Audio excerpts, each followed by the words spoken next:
7th இயல் 3 கவிதை பேழை உரைநடை விரிவானம் இதெல்லாம் பார்க்க போகிறோம். கவிதை பேழையில் புலி தங்கிய குகை எழுதியவர் காவற்பெண்டு. பாஞ்சை வளம். உரைநடையில் தேசியம் காத்த செம்மல். விரிவானத்தில் கப்பலோட்டிய தமிழர் எழுதினவர் ராபி சேதுப்பிள்ளை. இலக்கணத்தில் வழக்கு இது பார்க்க போகிறோம். கவிதை பேழை புலி தங்கிய குகை இது புறநானூறில் இடம்பெற்ற பாட்டு. எழுதினவர் காவற்பெண்டு. தமிழர்கள் பழங்காலம் முதலே டேஸ் டேஸ் ஆகியவற்றில் சிறந்து விளங்கினர். கல்வி, வீரம். பழங்கால தமிழர்கள் எதனை முதன்மையாக கடமைகளுள் ஒன்றாக கருதினர்? போர்க்களம் செல்வதை. பாடல். சிற்றில் நற்றோன் பற்றி நின்மகன் யாண்டுலனோ என வினவுதி என் மகன் யாண்டுலனாயினும் அறியேன் ஓரும். புலி சேர்ந்து போகிய கல் அலை போல ஈன்ற வயிறோ இதுவே தோன்றுவன் மாதோ போர்க்களத்தானே. பாடல் வரிகள் இடம்பெற்றுள்ள நூல் புறநானூறு. 86வது பாடல். காவற்பெண்டு எந்த மன்னனின் செவிலித்தாய்? சோழ மன்னன். போரவை கோப்பெரு நற்கல்லியின் செவிலித்தாயை காவற்பெண்டு இருக்காங்க. கல் அலை அப்படிங்கிறதோட பொருள் கல் குகை. யாண்டு அப்படின்னா எங்கே. காவற்பெண்டு டேஸ் புலவர். சங்ககால பெண்பார் புலவர். புறநானூறு பண்டைய கால தமிழரின் டேஸ் டேஸ் டேஸ் முதலியவற்றை வெளிப்படுத்துகிறது. வாழ்க்கை முறை, நாகரிகம், பண்பாடு, வீரம். கவிதை பேழை பாஞ்சை வளம். வீரபாண்டிய கட்டபொம்மு கதைப்பாடல். பாடல். மதில் கோட்டைகள்தான் கெட்டி வேலைகளாம் மெத்தை வீடுகளோ மதில் ஓடைகளாம் வாரணச்சாலை ஒரு புறமாய் பரி வளரும் சாலை ஒரு புறமாம் சோலையில் மாங்குயில் கூப்பிடுமாம் வளம் சொல்லி மயில் விளையாடிடுமாம் முயலும் நாயை விரட்டிடுமாம் பசுவும் புலியும் ஒரு துறையில் வந்து பால் குடிக்கும் தண்ணீர்தான் குடிக்கும் கறந்த பாலையும் காகம் குடியாது எங்கள் கட்டபொம்மு துரை பேரை சொன்னால் சக்கமாதேவி பாஞ்சாலங்குறிச்சிக்கு திருவாக்கு அருள்வாள். சொல்லும் பொருளும். சூரன், வீரன், பொக்கிஷம், செல்வம், சாஸ்தி, மிகுதி, விஸ்தாரம், பெரும்பரப்பு, வாரணம், யானை, பரி, குதிரை, சிங்காரம், அழகு, கமுகு. பாக்கு. பாடல் பகுதி டேஸ் தொகுத்து வெளியிட்டுள்ள வீரபாண்டிய கட்டபொம்மு கதைப்பாடல் என்னும் நூலிலிருந்து எடுக்கப்பட்டது. வானமாமலை. வானமாமலை வீரபாண்டிய கட்டபொம்மு கதைப்பாடல் அப்படிங்கிற நூலை தொகுத்து வெளியிட்டிருக்காரு. ஊர்வலத்தின் முன்னால் டேஸ் அசைந்து வந்தது. வாரணம். பாஞ்சாலங்குறிச்சியில் டேஸ் நாயை விரட்டிடும். முயல். மெத்தை வீடு என்பது மாடி வீடு. உரைநடை. தேசியம் காத்த செம்மல் பசும்பொன் முத்துராமலிங்க தேவர். மக்கள் தொண்டர், விடுதலை போராட்ட வீரர், சமுதாய பணி, அரசியல் பணி ஆகிய அனைத்தையும் ஒரு சேர செய்து புகழ்பெற்ற தலைவர் பசும்பொன் முத்துராமலிங்க தேவர். தேவர் டேஸ் உடல் டேஸ் உயிர் என கருதி மக்கள் தொண்டு செய்தார். தேசியம் உடல், தெய்வீகம் உயிர். சுத்த தியாகி என்று தேவரை பாராட்டியவர் பெரியார். முத்துராமலிங்க தேவரின் பிறப்பு இறப்பு. அக்டோபர் 30, 1908. அக்டோபர் 30, 1963 மறைந்தார். தேவர் பிறந்த ஊர் ராமநாதபுரம் மாவட்டத்தில் உள்ள பசும்பொன் கிராமம். முத்துராமலிங்க தேவரின் பெற்றோர் பெயர் உக்கிரபாண்டி தேவர், இந்திராணி அம்மையார். முத்துராமலிங்க தேவர் அறிந்த மொழிகள் தமிழ், ஆங்கிலம். சொற்பொழிவு ஆற்றும் அளவிற்கு அறிந்திருந்தார். தேவர் படித்த தொடக்க கல்வி கமுதி. உயர்நிலை கல்வி மதுரை பசுமலை பள்ளியிலும் ராமநாதபுரத்திலும். பிளேக் நோய் பரவியது எப்போது? ராமநாதபுரத்தில் தேவர் படித்து கொண்டிருக்கும் பொழுது. தேவர் பல்துறையாற்றல் சிலம்பம், குதிரை ஏற்றம், துப்பாக்கி சுடுதல், ஜோதிடம், மருத்துவம். தேவர் இளமையிலேயே டேஸில் ஆர்வம் கொண்டிருந்தார். அரசியலில். வட இந்தியாவில் வாய்ப்பூட்டு சட்டத்தின்படி பேச தடை விதிக்கப்பட்ட தலைவர் பாலகங்காதர் திலகர். திலகரை போலவே தென்னாட்டில் வாய்ப்பூட்டு சட்டம் விதிக்கப்பட்டிருந்த தலைவர் பசும்பொன் முத்துராமலிங்க தேவர். தேவர் யாரால் தேசியம் காத்த செம்மல் என பாராட்டப்பட்டார்? திரு வி. கல்யாண சுந்தரனார். வங்க சிங்கம் என்று போற்றப்பட்டவர் நேதாஜி சுபாஷ் சந்திரபோஸ். இவர் தேவரின் அரசியல் குரு ஆவார். தேவரின் அழைப்பை ஏற்று நேதாஜி மதுரைக்கு வருகை புரிந்த ஆண்டு 6/9/1939. நேதாஜி தொடங்கிய படை இந்திய தேசிய இராணுவம் INS. தேவர் சுதந்திரத்திற்கு பின் டேஸ் என்ற பெயரில் வார இதழை நடத்தினார். நேதாஜி என்ற இதழை நடத்தினார். தேவர் முதலில் சாயல்குடி என்னும் ஊரில் டேஸ் என்ற தலைப்பில் 3 மணி நேரம் உரையாற்றினார். விவேகானந்தரின் பெருமை. இது போன்றதொரு பேச்சை இதுவரை நான் கேட்டதில்லை. தேவரின் வீரம் மிக்க பேச்சு விடுதலை போருக்கு மிகவும் உதவும் என்று மகிழ்ந்தவர் காமராசர். தென்னாட்டு சிங்கம் தேவர். அவர் பேசத் தொடங்கியதும் சிங்கத்தின் முழக்கம் போலவே இருந்தது என்று புகழ்ந்தவர் அறிஞர் அண்ணா. முத்துராமலிங்க தேவர் பேச்சு உள்ளத்திலிருந்து வெளிவருகிறது, உதடுகளிலிருந்து அல்ல. உள்ளத்தால் எதிலும் பற்றற்று உண்மை எனப்பட்டதை அப்படியே பேசிவிடுவது அவர் வழக்கம் என்று பாராட்டியவர் மூதறிஞர் ராஜாஜி. பாராளுமன்றத்தில் இவர் ஆங்கிலத்தில் பேசிய பேச்சு வெள்ளையர் காலத்தில் டேஸ் டேஸ் போன்ற மேதைகள் பேசிய பேச்சைப் போலவே இருந்ததாக வட இந்திய இதழ்கள் பாராட்டின. விட்டல்பாய் வல்லபாய் பட்டேல். சட்டமன்ற தேர்தலில் தேவர் ராமநாதபுரம் அரசர் சண்முக ராஜேஸ்வர சேதுபதியை எதிர்த்து போட்டியிட்டு வெற்றி பெற்ற ஆண்டு 1937. பொப்பிலி அரசரை எதிர்த்து போட்டியிட்டு வெற்றி பெற்றவர் வி கிரி. தேவர் போட்டியின்றி வெற்றி பெற்ற ஆண்டு 1946. தேவர் சட்டமன்ற தேர்தலில் வெற்றி பெற்ற ஆண்டுகள் 1937, 1946, 1952, 1957, 1962. குற்றப்பரம்பரை சட்டம் என்பது பிறப்பாலேயே ஒருவரை குற்றவாளியாக கருதும் சட்டம். தேவர் குற்றப்பரம்பரை சட்ட எதிர்ப்பு மாநாட்டை கமுதியில் நடத்திய ஆண்டு 1934 மே மாதம் 12, 13 தேதிகளில்.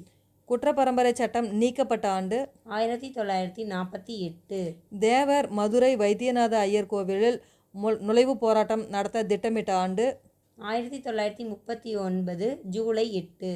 ஜமீன் விவசாயிகள் சங்கம் டேஸ் துயர் துடைக்க பாடுபட்டார். விவசாயிகளின் டேஸ் ஊர்களில் தமக்கு இருந்த நிலங்களை குத்தகை இல்லாமல் உழுபவருக்கும் ஒடுக்கப்பட்ட மக்களுக்கும் அளித்து மகிழ்ந்தவர் தேவர். 32 சிற்றூர்களில் 32 சிற்றூர்களில் இருந்த தம்முடைய நிலங்களை 31 விவசாயிகளுக்கு அளித்து மகிழ்ந்தார். கமுதியில் விவசாயிகளின் விளைபொருளுக்கு சரியான விலை கிடைக்க தேவர் ஏற்படுத்திய சங்கம் பாரத மாதா கூட்டுறவு பண்டக சாலை. நூற்பாலை தொழிலாளர்களின் உரிமைக்காக 1938 யாருடன் இணைந்து போராட்டம் நடத்தினார்? தோழர் ப. ஜீவானந்தம். இதற்காக 1938 7 மாதம் சிறை தண்டனை பெற்றார் தேவர். பெண் தொழிலாளர்களுக்கு மகப்பேறு காலத்தில் ஊதியத்துடன் கூடிய விடுப்பு வேண்டும் என்று போராடியவர் தேவர். தேவர் சிறையில் வைக்கப்பட்டிருந்த இடங்கள் அலிப்பூர், அமராவதி ஆந்திரா, கல்கத்தா, சென்னை, வேலூர், தாமோ மத்திய பிரதேசம்.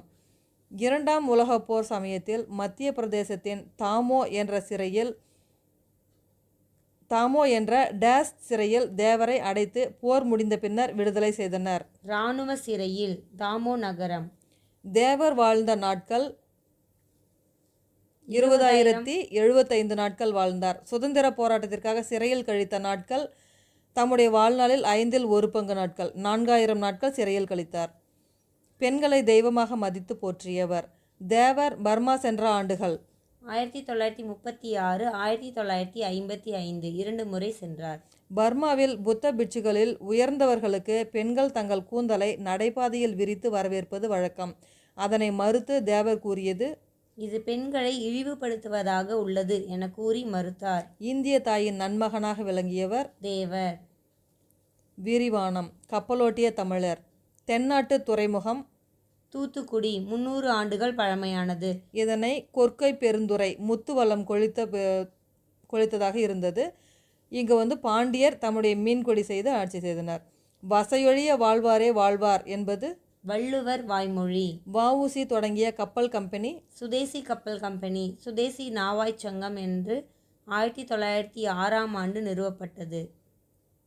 மதுரை மாநகரிலே தமிழ்ச் சங்கம் அமைத்து புலவர் பாடும் புகழுடையவராய் விளங்கியவர் பாண்டித்துரையார். சுதேச கப்பல் கம்பெனியின் தலைவர். இவர் 4ஆம் தமிழ்ச் சங்கத்தை மதுரையில் அமைத்தவர். சுதேச கப்பல் கம்பெனியின் செயலாளர் வ.உ. சிதம்பரனார். சுதேச கப்பல் வெள்ளோட்டம் பார்ப்பதற்காக எங்கிருந்து எங்கு சென்றது? தூத்துக்குடியிலிருந்து கொழும்பு துறைமுகம் வரை சென்றது. சுதேச கப்பல் கம்பெனியின் வேலையிலிருந்து வ.உ.சி. விலகி கொண்டால் ரூபாய் கையடக்கம் தருவதாக வெள்ளையர்கள் வ.உ.சி.யிடம் கூறினர். 100,000 ரூபாய், 1,00,000. வந்தே மாதரம் என்ற சுதேச மந்திரம் எந்த நாட்டில் பிறந்தது? வங்க நாடு. சுதந்திரம் எனது பிறப்புரிமை, அதை அடைந்தே தீருவேன் என்று கூறியவர் மராட்டிய வீரர் பாலகங்காதர திலகர். தென்னாட்டிலே தோன்றிய நாவீர் உடையவர் பாரதியார். செஞ்சொற் கவிஞர். வந்தே மாதரம் என்போம், எங்கள் மாநில தாயை வணங்குதும் என்போம் என்று பாடினார். டேஸ் வார்த்தையில் வஞ்சகம் இருப்பதாக ஆங்கில அரசாங்கம் கருதியது. வந்தே மாதரம் என்ற வார்த்தையில். வஉசியின் பிரசங்கத்தையும் பாரதியாரின் பாட்டையும் கேட்டால் செத்த பிணம் உயிர் பெற்று எழும், புரட்சி ஓங்கும், அடிமைப்பட்ட நாடு 5 நிமிடங்களில் விடுதலை பெறும் என்று கூறியவர் நீதிபதி பின்ஹே. வஉசிக்கு இரட்டை வாழ்நாள் சிறை தண்டனை வழங்கியவர். வஉசிக்கு விதிக்கப்பட்ட இரட்டை தீவாந்தர வாழ்நாள் தண்டனையின் அப்பீல் கோர்ட்டிலேயே டேஸ் தண்டனையாக மாறியது. சிறை தண்டனையாக. இதில் 6 ஆண்டுகள் கோவை சிறையிலும் கண்ணனூர் சிறையிலும் கொடும்பணி செய்தார். சிறைச்சாலையை தவச்சாலையாக கருதி அங்கு செய்த கொடும் பணிகளை டேஸுக்காக புரிந்த அருந்தவம் என்று எண்ணி மகிழ்ந்தவர் வஉசி. விடுதலைக்கு புரிந்த அருந்தவம். வஉசி செய்த தொழில் வக்கீல் வேலை.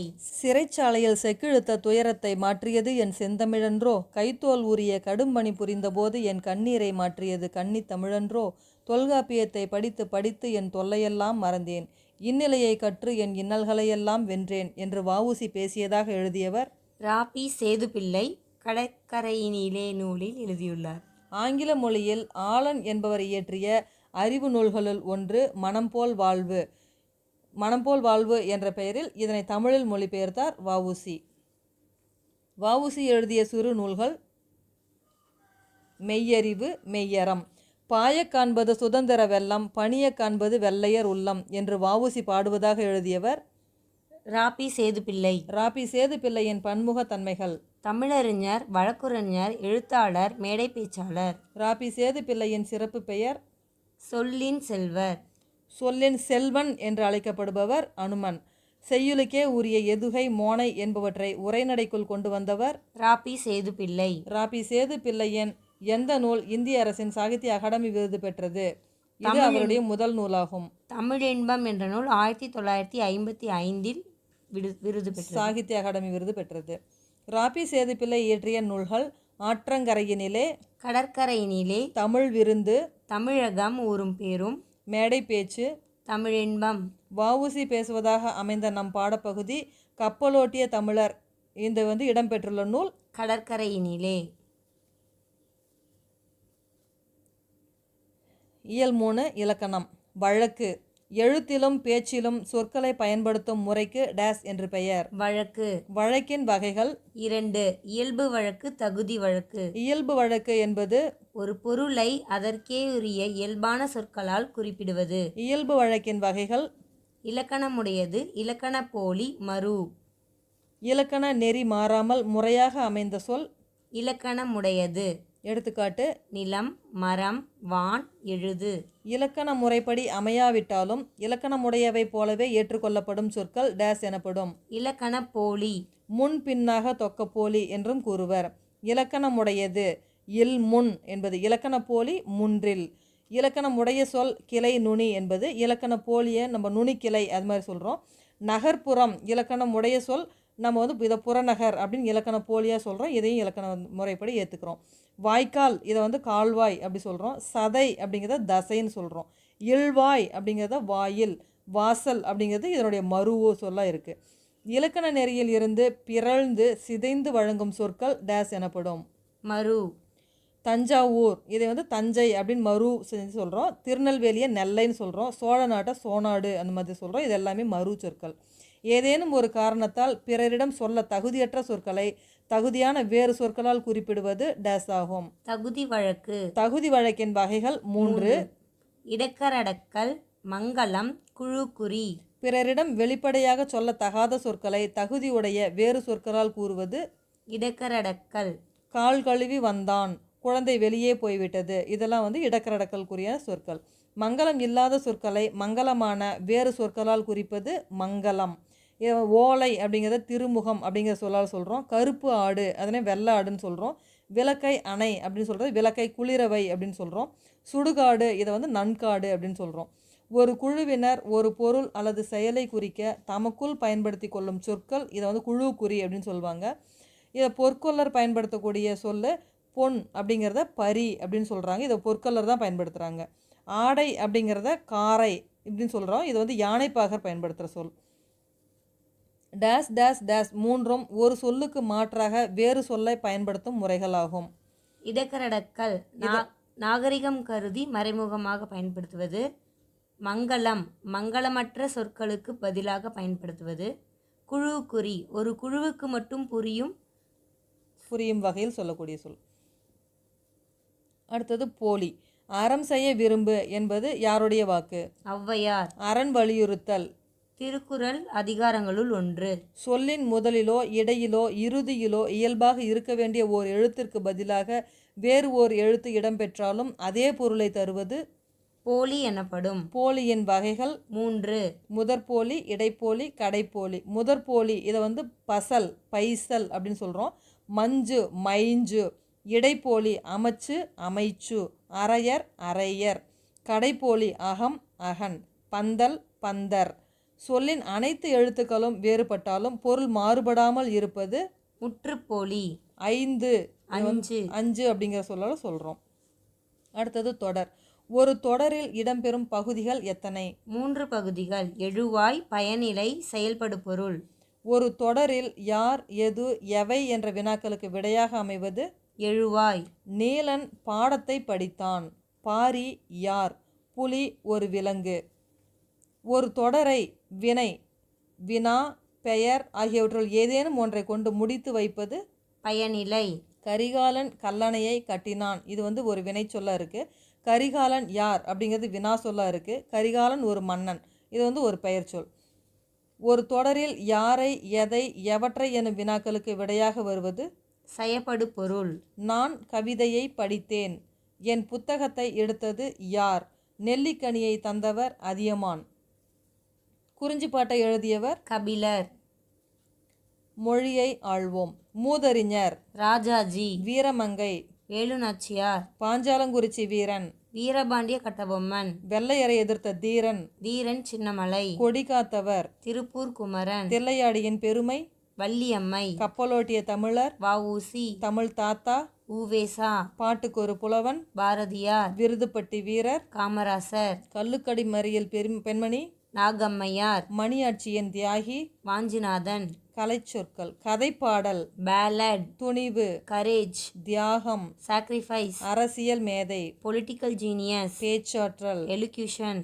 ஒற்றுமை. யூனிட்டி. முழக்கம். ஸ்லோகன். சமத்துவம். ஈக்குவாலிட்டி. நன்றி.